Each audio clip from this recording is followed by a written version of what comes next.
Antes da gente começar, avisa aí o número 47 é o primeiro número, o número 47 é o primeiro número que rola nesse bloco. E o bloco é terceiro bloco. O engenheiro eletricista Glaucio Mota, que vai falar sobre o que mesmo?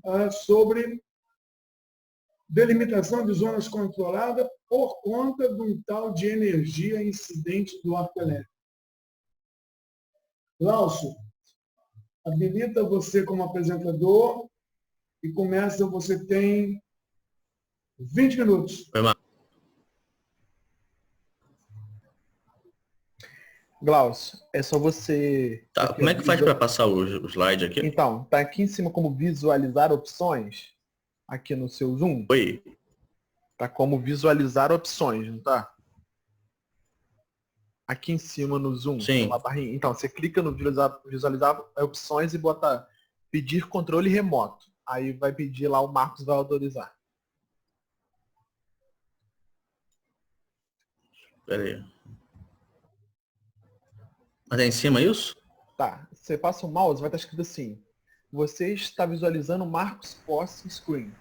A telinha. Sim, tô vendo. Aí tem do lado, visualizar opções. Sim. Clica certo. aí, coloca request. Ok. Aprovado. O Marcos autorizar. Aprovado. Certo. Aí é só clicar no mouse que ele vai fazer como fosse no PowerPoint normal, certo? Isso aí. Bom, pessoal, então, primeiro de tudo, boa noite para vocês. É sempre uma honra participar dos cursos da Ectus.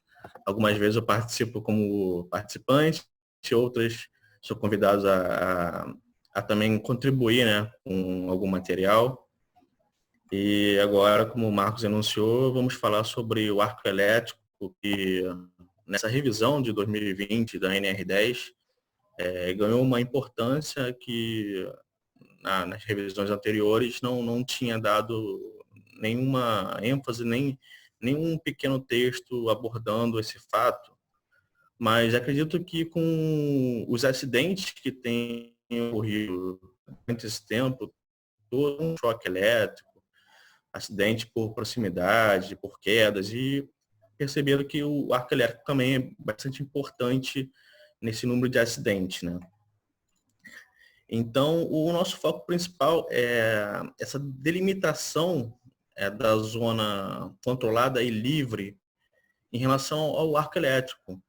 Porque na norma, na NR10, nós temos bem claramente, em forma de tabela e até em forma gráfica, por um desenho, esse raio de limitação em relação ao choque elétrico, em relação ao potencial elétrico, ou estaria na zona livre. E não tem essa abordagem para o arco elétrico, mas no texto da NR10, ele cita explicitamente que o arco elétrico ele é importante para a caracterização de distância de segurança. Então, nós estamos vendo agora a parte do anexo do material que vocês têm aí, em que fiz essa tabela na IER 1580, I3E 1584, que é a norma internacional, e na NFPA 70E. A norma americana também fala sobre como fazer esses cálculos em relação à energia incidente proveniente do arco elétrico, e com isso podemos delimitar tanto o índice de TPV, que vai ser utilizado para escolher a vestimenta adequada para adentrar essa área controlada, para distâncias seguras.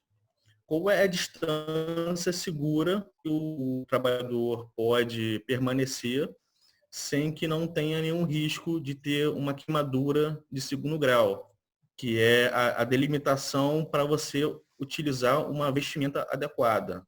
Se você tiver uma queimadura, potencialmente uma queimadura até primeiro grau, a norma meio que é permissiva, ela não é tão restritiva com relação a isso. A partir de uma queimadura de segundo grau, então temos que ter esse tipo de proteção. Baseado nesses cálculos, como é que desce? Estou tentando descer a tela aqui, deixa eu ver se consigo. É você que está descendo, né, Marcos? Eu não.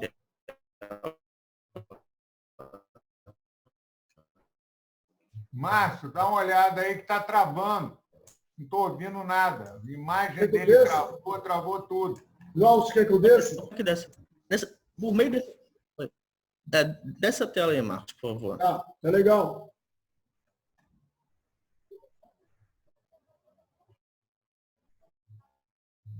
É isso?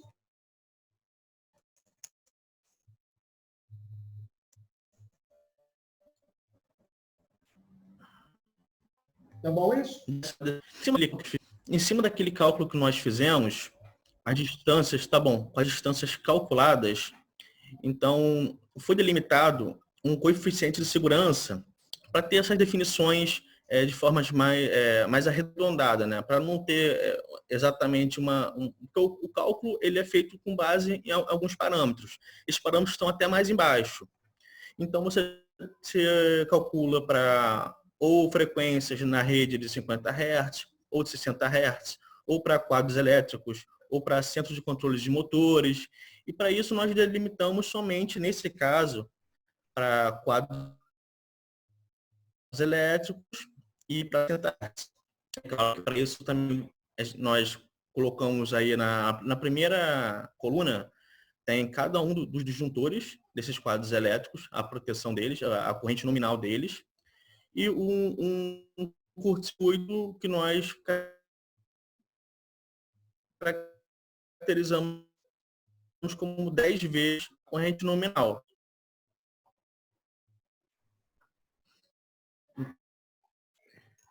Então, com esses dados de contorno, distâncias seguras, você consegue realmente garantir que, independente de atualização das normas, você ainda consegue ter essa distância segura. Porque esses cálculos foram baseados nas normas mais antigas. Essas normas sofreram revisão agora não, em 2018. Então, nós aplicamos a norma de 2012 ainda não atualizamos para 2018. Glaucio, então tem uma segurança, Oi.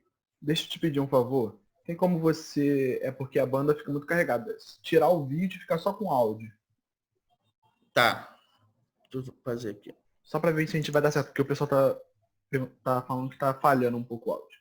Tá falhando ali o áudio? Como é que tá agora? Agora deu uma melhorada. Se continuar, eu te falo. Tá melhor?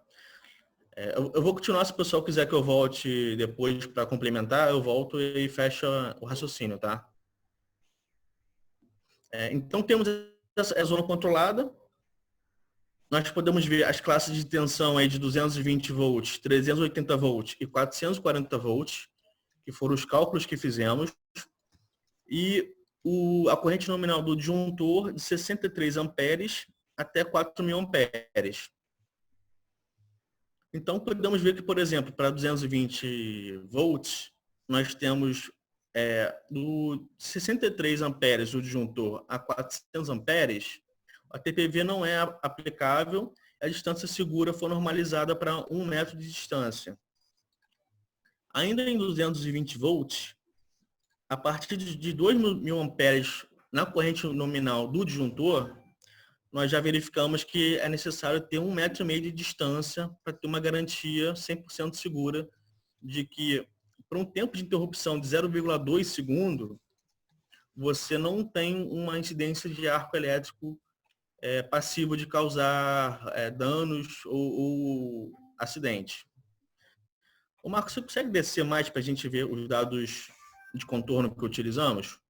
Essa tela aí. Até chegar numa parte que está amarela, isso aí tá bom. Então, aqui tá bem claro que a corrente de curto-circuito utilizada é a corrente de curto trifásico. A corrente de curto também considerou 10 vezes a corrente nominal do disjuntor, a frequência somente para 60 Hz, o tempo de atuação da proteção em 0,2 segundo, a distância de operação da fonte entre o trabalhador, o corpo do trabalhador, sem contar o braço esticado ou o uso de ferramentas, a distância dele em pé para a fonte de 50 centímetros ou 500 milímetros, distância entre fases de 32 milímetros, o local fechado, não é um local aberto, sistema aterrado e somente para quadros elétricos. Pode subir, Marcos, e voltar para onde estava? Então, temos outras condições para outras instalações. Para um centro de controle de motores, o curto-circuito ele vai contar com a contribuição também das máquinas durante um tempo. Então, seria um caso pior. Logo, essa distância controlada, ela deveria... Mas nós não tivemos uma alteração significativa tão grande para alterar muitos desses disjuntores que nós consideramos. Então, alguns sim são alterados, outros não. Mas para a gente colocar como uma base definida, colocamos somente para quadros elétricos. Qualquer classe de tensão definida pela norma, até 100 kV, você consegue elaborar quadros desse tipo, tabelas desse tipo, não quadros, tabelas desse tipo. Então, nós pegamos somente baixa tensão e utilizando 3 classes de tensão, tá? Não, perdão, eu falei em kV, na verdade, eu estou falando de corrente de curto. Até 100 kA você consegue fazer essa tabela segundo aí 3E1584, tá? Tá bom aí, Marcos, o Zoom tá bem legal. Então, o que a gente percebeu também é o seguinte, que era bem razoável, né? Que quanto maior o nível de tensão para as mesmas condições, mais perigoso fica para o trabalhador, conforme vai aumentando a corrente nominal desse disjuntor. Então, basicamente, é isso que a gente tem para apresentar, como existia uma distância controlada na base do arco elétrico e temos a tabela no anexo 2 da NR, as distâncias segundo o choque elétrico, né, para potencial elétrico, e agora temos uma nova definição aqui que nós calculamos e depois normalizamos para a distância segura em relação ao arco elétrico também. Infelizmente, isso ainda não veio nessa versão da NR10, né, que está em revisão agora em 2020, mas consideramos bem importante também esse fato da distância segura não só ser definida em relação ao potencial elétrico, mas também ao arco elétrico, que pode ser, inclusive, mais restritiva do que o choque elétrico, né, como estamos vendo aqui. O ideal seria até comparar com, depois vocês podem fazer essa comparação com a tabela de choque elétrico, risco de choque elétrico, para verificar essas diferenças, né? Bom, o Marcos está com o dedo levantado. Fora os hiatos de comunicação, chama a atenção de 2 coisas aqui para o pessoal começar a pensar no que vai escrever para a Joyce compilar.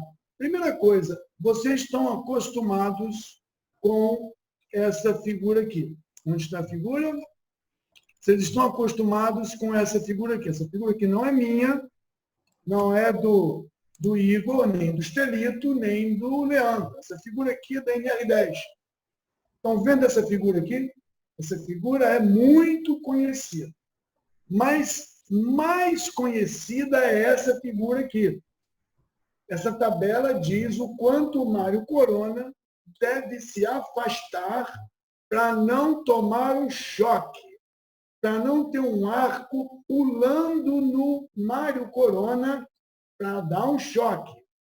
Observa que essa tabela está aí há 16 anos. E nunca ninguém explicou como foi montada essa tabela. Letra A, porque eu estou fazendo uma tabela de bico. Letra B, eu montei a tabela à cabeça, mas não conto para ninguém. Letra C, é uma tabela bonitinha. Então, a tabela que existia em 2004 e continua em 2020, que é a proposta para 2020, é essa aqui. Você pode perguntar para quem tu quiser e tu nunca vai ter a resposta de como é que chegou nisso. Agora, todo mundo obedece. Agora, essa tabela aqui não é bonitinha, não é porque o Glaucio fez e não conta para ninguém, e não é porque eu não sabia e chutei. Existe uma lei de formação, existe um conservadorismo para que você não faça coisas muito justinhas, ou seja, há uma folga. Quando a roupa tem categoria 4, onde é que está? Quando a roupa tem a TPV, cadê o TPV que estava aqui? Cadê? Ah, perdi. Aqui é o TPV. Quando a energia calculada aparece, você define o tipo de roupa ou dispensa em azul uma vestimenta, um EPI resistente à chama, existe uma história por trás disso. E não é uma história de economia. O Glaucio e as tabelas e a fórmula não foi criada para economizar dinheiro na roupa ou no uniforme, na vestimenta. Tem uma lógica. E, só para fechar isso, que eu não sei se eu tenho uns 20 minutos, passei dos 20 minutos, a norma em consulta pública não trouxe isso. O que será que a norma vai trazer quando ela for apresentada? Normandes levantou o dedo primeiro. Só um minutinho, pedir um favor para o Glaucio. Glaucio, eu passei a administração para você. Aqui embaixo tem gestão de participantes, perto do compartilhar a tela. Tem como você aceitar o pessoal para mim?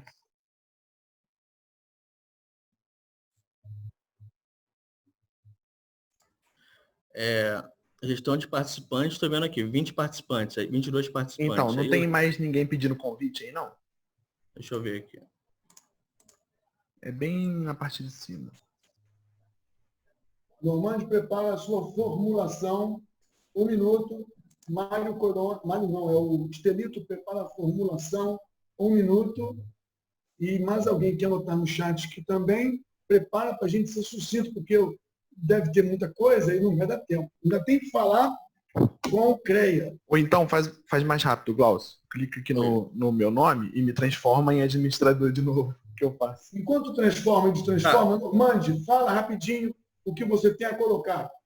Sim, é que eu acho interessante, né, esse detalhamento da tabela, né, do arco elétrico, pela a estatística, né, que você deu no workshop dos acidentes, tá, de risco elétrico, que a maioria são de queimadura. E o arco elétrico provavelmente é o maior causador disso, entendeu? É só isso que eu queria falar. Estelito, 1 minuto.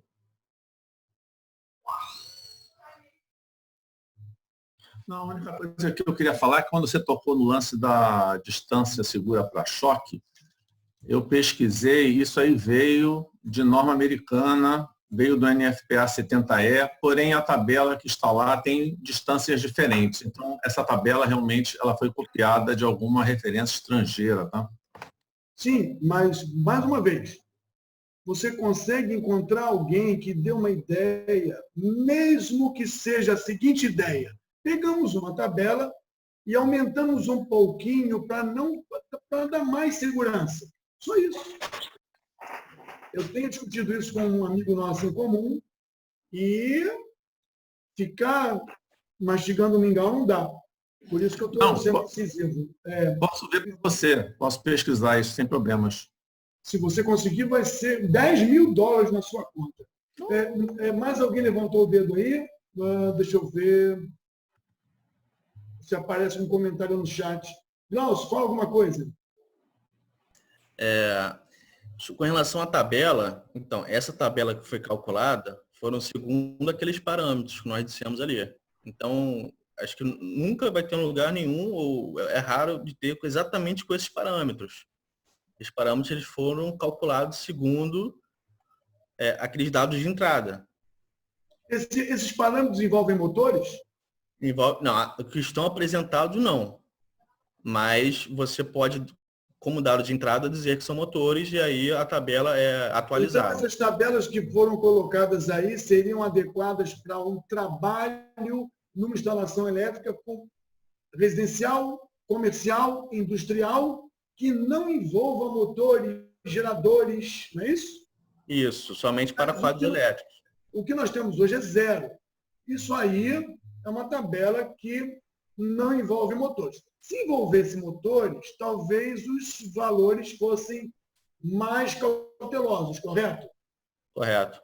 Então, se a gente substituísse essa tabela por aquelas que incluem motores, todo mundo poderia usar, no sentido de com motor ou sem motor, e todos estariam protegidos. Seria Sim. conservador, não é isso? Exatamente. Legal. A distância segura seria maior do que as calculadas aí. E as Porém, roupas seriam, de repente, mais resistentes. sim, porém, com essa normalização final que foi feita, mesmo utilizando para centro de controle de motores, estaria dentro dessa zona controlada definida aí. Legal. Ou seja, o Klauso parece que é a única criatura no Brasil capaz de produzir uma tabela dessa. Se tivesse uma outra criatura, talvez tivesse colocado uma ideia. Porque, veja, a tabela não é precisa, a tabela não é específica, a tabela dá uma segurança que, de repente, atende a maioria dos casos. E alguém pode dizer, ela não está cobrindo 13 kV. Realmente não está cobrindo 13 kV. Ela não... Gente, a tabela que foi colocada aí tem o objetivo de abranger a capilaridade, que é baixa tensão. Fala, Gauss. Não, só uma complementação aí que eu tinha falado da tensão, até qual tensão que iria, né? Então, segundo a I3E de 1584 de 2002, ela iria até 15 kV. Fora desse parâmetro, aí teria que utilizar o método teórico, ou seja, não está coberta nesse cálculo aí da I3E, tá? Pelo menos na norma de 2002. Para a atualização de 2018, a gente ainda não fez essa análise. Então, corrente até 100 kA e a tensão até 15 kV. Para quem trabalha com subestação, a coisa fica muito diferente. Não é tabela, é uma coisa um pouco mais cabeça. Mas quando a gente fala em baixa tensão, 80% dos trabalhos, a NR10 tem uma utilidade maior, eu acho que dá para você trabalhar com isso aí. O número agora é o número 41. Número 41 de controle é 19,57. E vou dizer uma coisa, não sei se o Glaucio falou, que eu estava fazendo outra coisa. Esse disjuntor aqui, gente, 63 amperes, 250 amperes, não é o disjuntor da onde tu põe a mão. Esse disjuntor não é o disjuntor geral local, da onde tu bota o peão. Esse disjuntor é o disjuntor montante, lá não sei aonde, que protege a coisa. Então, se eu estou num quadro de distribuição cujo disjuntor é de 200 amperes, o meu quadro é 200 amperes, o quadro que alimenta esse meu dispositivo está lá no subsolo, é de 800 amperes. Então, a tabela, se não está claro ou não está escrito, a previsão desse disjuntor não é o disjuntor do seu local, é o disjuntor a montante de proteção do seu local. Nós não estamos verificando o nível de curto do disjuntor geral desse equipamento. É o disjuntor que está lá protegendo a galera desse caso aqui. Ou seja, impedância do cabo e etc. já está meio que contemplado nas amortizações. É uma tabela que dá alguma coisa para tu dimensionar um vestimento anti-chama que traz uma segurança, até talvez um pouco exagerada, né? Mas traz uma segurança onde você tinha nada. Assim como digo a vocês, eu vos digo que quem obedecer, essas distâncias aqui não leva choque nunca. Nunca não diria não, porque já vi casos acontecerem em subestação onde a unidade de jardim botânico muda completamente a configuração da blindada e um arco saltou com tudo que é distância possível. Mas, na maioria das vezes, com essas distâncias, tu não leva choque nunca.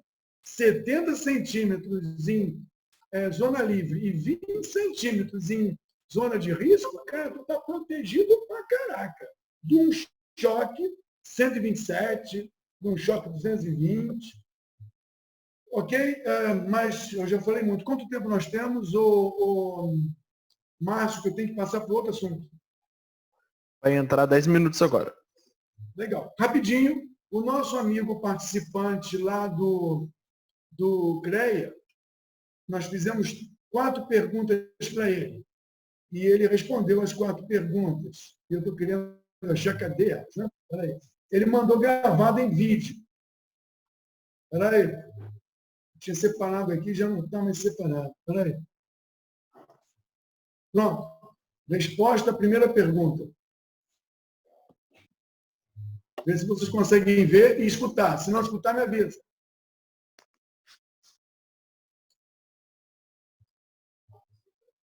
Sem áudio. Sem áudio.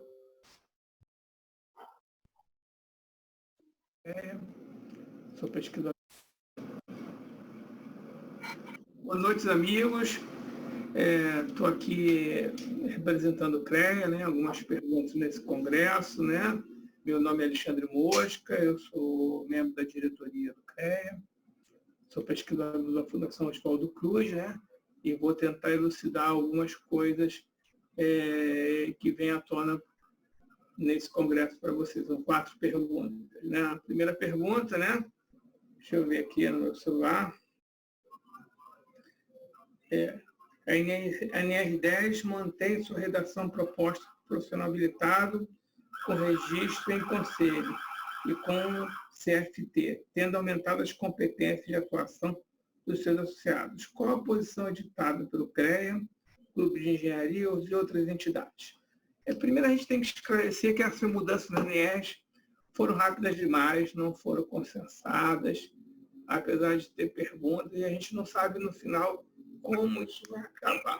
Esse questionamento pode ser feito em relação a essas mudanças, né? Sob o ponto de vista da NR10,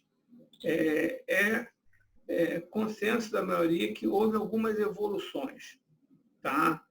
Se bate muito dos direitos e das competências em cada caso esclarecido. Porém, eu acho que, sem ter o texto final, a gente está especulando sobre essas mudanças de forma muito forte, tá? Sobre as competências do CREA, do Conselho dos Técnicos, de outros profissionais. É válido que, na prática, essas mudanças elas já praticamente ocorrem na realidade por falta de grande parte de regulamentação e esclarecimento dentro das próprias NRs. Tá? Então, a gente tem que aguardar um pouco mais, né? Dentro do CREA, a gente deve fazer vários eventos aí, ao longo do segundo semestre, discutindo cada caso e, se necessário, indo na justiça buscar o direito dos profissionais assim correlatos.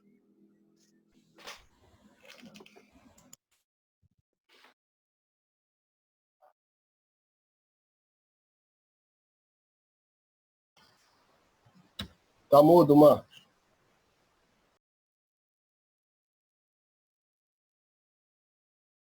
Essas perguntas foram feitas, são 4, e a gente colocou isso para que houvesse um posicionamento do CREA. Vai ser depois colocada para vocês poderem ver novamente. Vamos à segunda pergunta. Do ponto de vista do CREA, quando é aberto uma RT? Como um engenheiro eletricista que ministra treinamento, por exemplo, de NR10 da área de elétrica, como isso deve ser registrado via RT? Quando o engenheiro é empregado da empresa e ministrado treinamento dentro da empresa de que ele trabalha, ele não é pessoa jurídica, mas uma pessoa física, este registro deve ser feito por quem? Pela empresa, pelo empregado. Em que periodicidade? A cada treinamento, a cada ano? ou apenas uma vez? Vamos lá, vamos esclarecer uma coisa, né?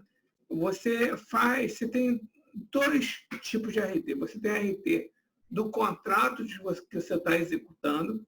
Por exemplo, vou fazer um treinamento e eu não pertenço ao quadro técnico da empresa. Eu tenho que abrir uma RT. Tá? Lembrando-se que quem é responsável pelas atividades de segurança é o engenheiro de segurança, não é o engenheiro de elétrico. O treinamento de NR10 devia ser um treinamento polivalente, tá? Que envolve o profissional de segurança do trabalho, que conhece as regras, o profissional de elétrica, que conhece os procedimentos, e uma pessoa especializada em primeiros socorros.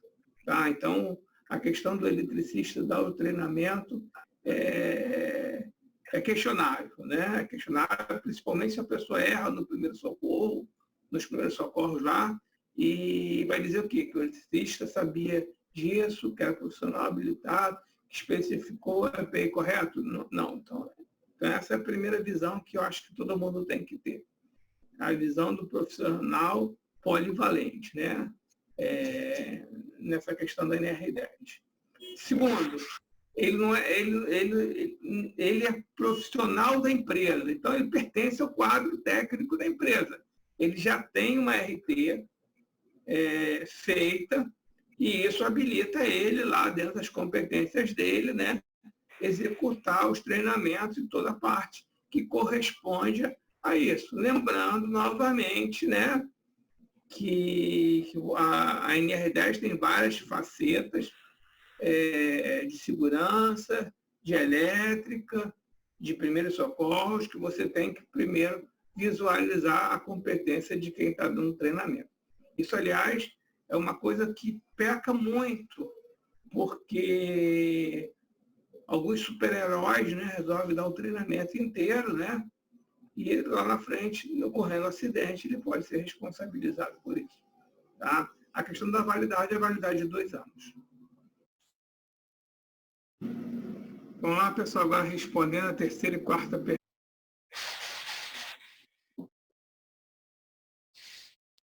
A terceira e quarta pergunta chegam agora, elas duram 5 minutos. Se ela cair, vocês vão entender que isso estará disponível em vídeo, para vocês poderem ver de novo. É mais uma informação de posicionamento oficial do CREA.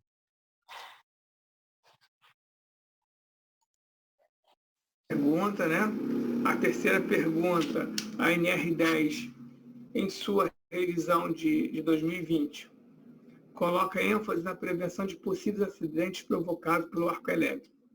Neste caso, a nova versão de NR10 não deveria apresentar novas distâncias de segurança tabelado de forma gráfica, considerando o cálculo baseado no arco elétrico, assim como é feito para o potencial elétrico. Sim, isso foi alvo de várias considerações em consulta pública, né? E a gente está esperando que a versão definitiva, quando ela chegar aí, e que até o final do ano ainda vai ter bastante alterações, bastante considerações, isso seja contemplado, né? A quarta pergunta, né? É uma pergunta que a gente já até fez alguns comentários. Qual o posicionamento do CREA com relação a essas alterações da DNR, com relação à flexibilização de certos pontos em detrimento da segurança da sociedade e do trabalhador? Do ponto de vista de fiscalização, é esperado extras algum impacto? Vamos lá. Primeira coisa, né? A gente levou quase ou mais 40 anos modificando essas NRs. Quer dizer, ora muito lento, ora sem vagarosamente. Alguma coisa teria que ser feita. Mas não com a velocidade e com a falta de discussão que ocorreu. Então, a nossa consideração é que, para revisar as NR, a gente precisaria de mais debate. Tá? A questão da fiscalização, né? Quando você suprimiu alguns itens de multa, de penalidade, como ocorreu, a multa e a penalidade é um instrumento importante para a fiscalização, é um elemento coercitivo, né? Você vai realmente ter um prejuízo, principalmente daquelas pessoas que não entenderam que a segurança do trabalho é um fator primordial de desenvolvimento do país, desenvolvimento das suas atividades, né? O Ministério Público tem arguído algumas coisas muito interessantes na Justiça. A gente acredita que esse jogo ainda não terminou. Vai ter muita coisa a se discutir. Agora mesmo a gente está vendo, quando a gente toca em revisão das NRs, né? O ano passado foi suprimido os certificados de aprovação, que era um instrumento importantíssimo para a nacionalização dos produtos, as EPIs, né? E agora a gente vê mercado sem EPI, né?